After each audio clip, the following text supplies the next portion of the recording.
आई दादा का के खीस उतारत हूँ दादा हाथ ना कस के आटा मारत हूँ आई बताइबू आटा मारा तनी नु अच्छा कि आटा के आ तोरा के जितने काढ़ला पे नु ओतने मुलायम रहेला ठीक नु आटा के जितने काढ़ी ना मुलायम रोटी बनेला तोरा के जितने काढ़ी ना तो मुलायम रहेलिस।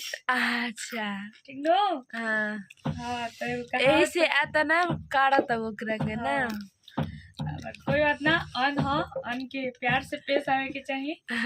और इस सही बात है कि आटा सानला के बाद में ठीक बा।